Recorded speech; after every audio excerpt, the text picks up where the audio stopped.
Madame Keller, seriez-vous candidate aux élections municipales de 2014? Et si oui, comptez-vous conduire les listes et allez-vous vous réconcilier pour ce faire avec Robert Grossman? Alors, en même temps, si vous répondez, on a un super scoop. Alors moi, je suis passionnée de Strasbourg. J'ai eu la chance d'en être le maire pendant 7 ans. Je continue ce travail. J'essaye d'être une opposante constructive. Voilà, 2014, on verra. Pour Robert Grossman, écoutez, les choses sont bien apaisées. On a eu un moment difficile après l'échec, mais désormais nous discutons. Avant l'échec aussi, non? Écoutez, on a vraiment bien bossé ensemble pour la ville. Quand vous regardez les réalisations, la place de la Gare, la place Kléber, nous sommes juste à côté, la médiathèque Malraux, qui a vraiment l'abaissement du pont Churchill, qui ont vraiment démarré tout ce développement urbain vers Kehl, les rénovations urbaines, les transformations des quartiers fragiles de Strasbourg. Donc je crois qu'on a bien bossé ensemble. Alors il a son caractère, j'ai le mien. Mais les tensions sont nées quand? C'était pendant la campagne de 2008? Franchement, c'était plutôt après l'échec. D'accord. Il a été vraiment difficile à vivre. C'est vrai que voilà, c'est. Il en parle dans son livre aussi. Il disait que pour lui aussi, c'était difficile quoi. Je crois que tous deux, on est passionnés de Strasbourg et on avait envie de continuer, voilà, à développer la ville.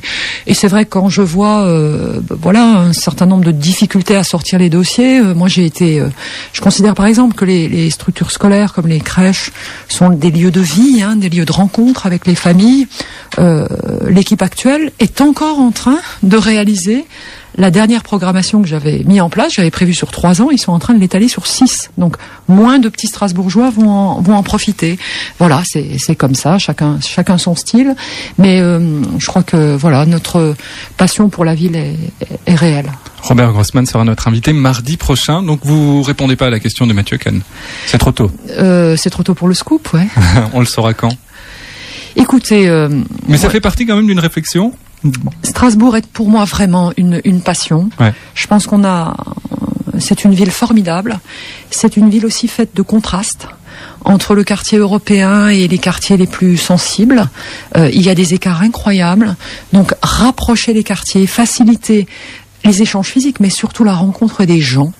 Changer le regard des différents groupes de la population, ramener des entreprises dans les quartiers fragiles pour que les jeunes aient des chances de stage, d'emploi, qu'ils partagent aussi cette connaissance du monde du travail. Tout ça, c'est un travail de longue haleine. Donc, travailler sur le rayonnement européen, on vient d'en parler, continuer à faciliter l'émergence de formidables initiatives culturelles, des plus traditionnelles comme l'opéra aux plus originales, décalées, des initiatives très très autonomes en art plastique, dans le théâtre, dans la musique. Tout ça, c'est la richesse de Strasbourg. Et oui, j'ai Strasbourg au corps. C'est un discours de candidate. C'est un discours de passionné de Strasbourg. Donc on n'aura pas la réponse aujourd'hui.